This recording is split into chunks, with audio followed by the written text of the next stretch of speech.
Right, so I'm going to do a mini kind of review run through of the stainless steel brew bucket that I recently got.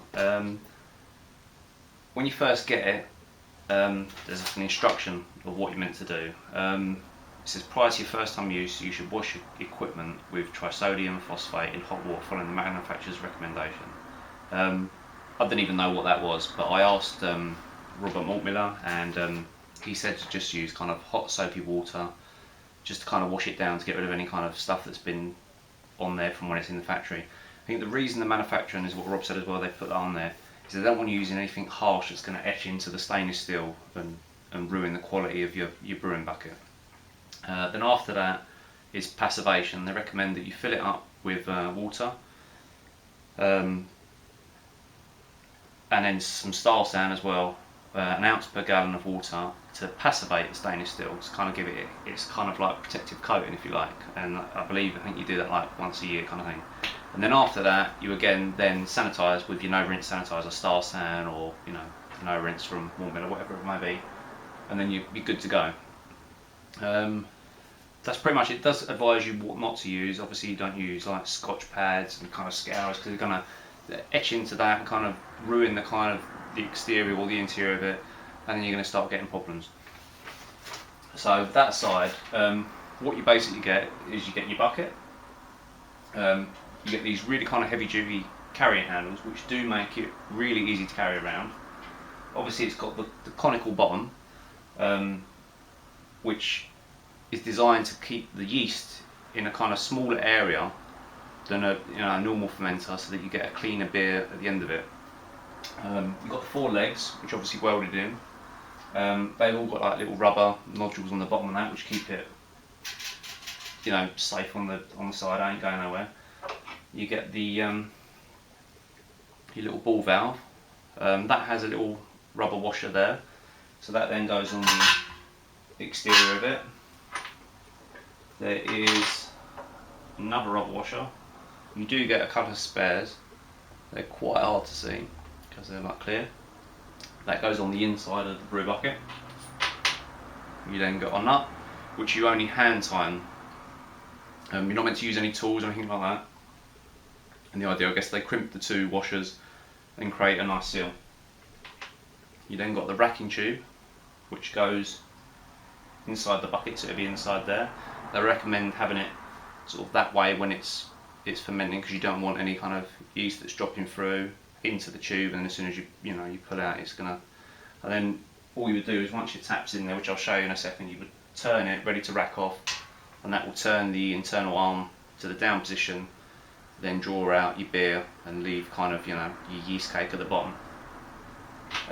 It's also got these clips which enable the lid, which I'll come on to in a second, that really firmly clamp down onto the actual brew bucket. The lid is what I want to cover next, because I've seen a few videos and a few things online where people have complained about the lid, the fact that the rubber gasket that you get to seal it is bigger than the lid.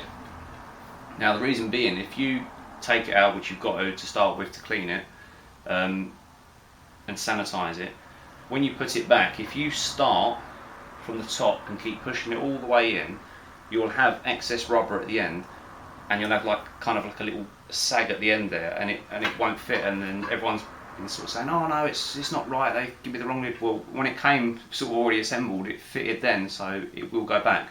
There is a technique for doing it, and I've seen it online, and I will film it just to show you, and hopefully I'll get it done in one hit, but just to show you. We'll go on to that in a second. So your lid, you've got a little bung. I'll just get that out. And there's one point I want to raise about that actually. It's quite difficult to get out once it's in. Is the little hole that's already made there.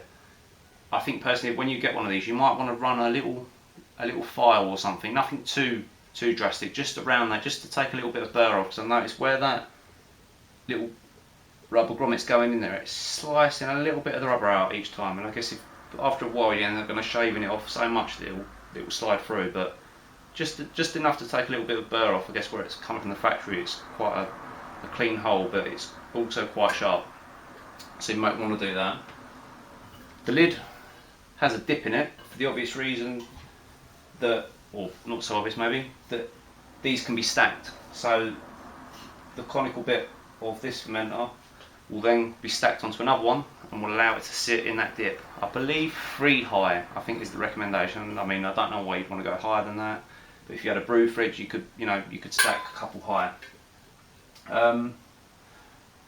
I think that's pretty much it. I mean, my main reason I think that these are so good is, one, is the whole racking arm. When you come to racking your beer off, there's no auto siphons. You're just going to put a little bit of hose on the end of that ball valve. I think that's 3/8, I believe, and then you would just rack it into your, into your bottles, I guess, or your corny keg, or into your bottling bucket, whatever you're going, whatever you're going to do afterwards. There's no need for extra equipment there. The fact that it's stainless steel, it's 304 grade, it's going to last you a lifetime. I've used a plastic fermenter for years, but quite interesting, until recently, the fermenter I've used since doing sort of early brew kits and kind of basic kits, I was cleaning it one day and I thought, this is quite stained. I thought over the years it's obviously just got a bit stained in it, and I worked on the stain a little bit more and it started to come off a bit, and I thought, wow, is that coming off in my beer at some point? So I've never had any off flavours or anything, but it does make you think. But with a stainless steel, you know that, it's clean. You're going to get it really kind of quite clean. Obviously you don't want to be getting in there scratching it up, but you're going to be able to see the dirt on it and that, and it will clean up a lot better and it will last your lifetime. The only other thing with the plastic, if you scratch that up at the same time and you create like a groove in it or a scratch, it's going to enable sort of like nasty bacteria and things like that to hide in that gap. If you can't get it out properly or sanitize it efficiently, that could ruin your beer. Recently I did try fermenting quite a low alcohol beer in an old fermenter. Didn't really have the secure lid because it didn't have the rubber gasket in it. Just kind of taped it down and allowed a little bit of the CO2 to escape and hope for the best. And it got infected. It's my first infected beer since I've been brewing. I was gutted, and I was really hoping this beer was going to come out good. It was going to be like a 2% real nice session beer, and it got infected. But with this, with the rubber gasket, all the tight fitting, the clamps and that ain't going to happen. As long as you sanitize efficiently, you're not going to have no trouble. I'm personally going to put a 10 litre batch of beer that I brewed using the no chill method into this and ferment it in my flat, just in the cupboard that I've got in the hallway, which averages about 20 degrees. The next brew I'm going to do in it, I'm going to brew it in the brew fridge, just to show you kind of like it in 2 different situations. It is really compact. When I first saw these, I thought, wow, I'm never going to be able to get that in a fridge or in a cupboard and that. But they're no bigger than a normal plastic fermenter, but they're compact and they're solid. They feel, for the money, you're getting a good piece of equipment here. And the company sound really sound as well. I mean, I've read that there's several other brew buckets they do. They do ones with like taps where you can take the yeast samples off, sort of halfway through brewing and that. I believe they've done a few modifications to this particular model. I think they might have extended the racking arm since then, and I think there was one other mod as well that they've changed. But they're also going to be introducing, I think later on this year, which Malt Miller's hinted at on Twitter, which is the temperature control. I don't know a lot about it, but from what I saw, it was like a neoprene jacket that went on it. There was a temperature control on the top. I believe there was a coil inside. I mean, that just sounds awesome. From someone who brews in a flat, if I could have like temperature control straight on the fermenter, that was compact. So for me, this company is really bringing some good stuff sort of to the UK, thanks to Malt Miller obviously bringing it over, because I feel that you don't get a lot of the good stuff in the UK. You get all the good stuff in America and we get a little tiny bit of it, but it seems like we're slowly getting a little bit better and we're catching up with them.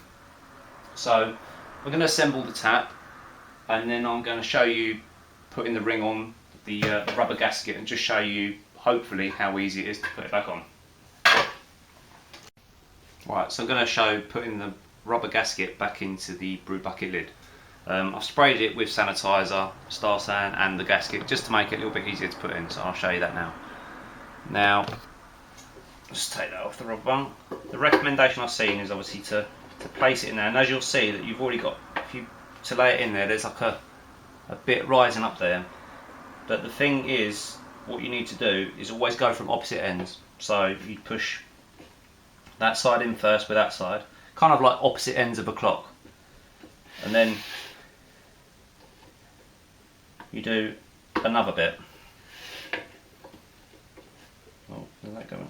Right, and then basically you just work your way all around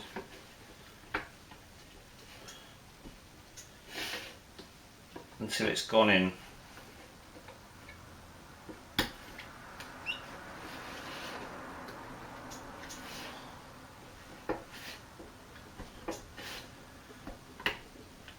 I just see it's getting a lot better now. Otherwise, if you go from the start and work all the way around, you'll end up getting it kind of really tight here, and then up with a real kind of sag at the other end. So it's pretty much all in now. What you can do then is, as you get into the end, is kind of work the edges just to make sure that because it's kind of like when you push it in on the edge, you can feel it sort of clicks into place under the rim of the lid. You want to make sure that this is in properly, because this is the bit that's going to stop your beer getting to any contaminants in the air and whatnot. Even though you've sanitised it, if this gasket isn't seated properly, then you run the risk of, you know, your beer getting infected. And this is part of the equipment that, you know, you've paid for, so you want to make sure that you get it just right. So hear it clicking. Just run a finger around there, and that is it. It is in. And there's no. I've seen pictures of it kind of really hanging out the sides and that didn't take more than, you know, how long? 2 minutes to get that in properly. That's got all sanitizer underneath. You know, it's not going to kind of harbour anything nasty in that because it's all sort of no rinse. So that is it. It's good to go, and then put on your bucket. So bucket, we've assembled the tap. Tap is in the off position there. Obviously you want to make sure that when you're cleaning it out, open it, let your sanitizer run through it as well, but then make sure that you shut it off. You know, that's quite an obvious thing, but if you forget, when you start putting your beer in, you're going to lose beer. And the idea being is you don't over tighten it, you only hand tighten it from the inside, and then when it comes to racking, you just turn clockwise, never counterclockwise. Obviously you're going to unscrew it a little bit, and then allow the racking arm to turn, tighten up a little bit, still get the beer out. Then time for the lid to go on. You get your clamps, the other two.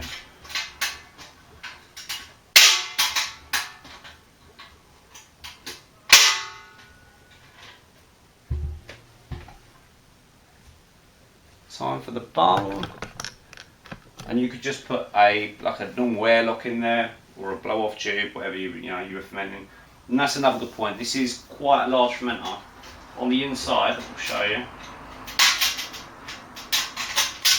goes up to,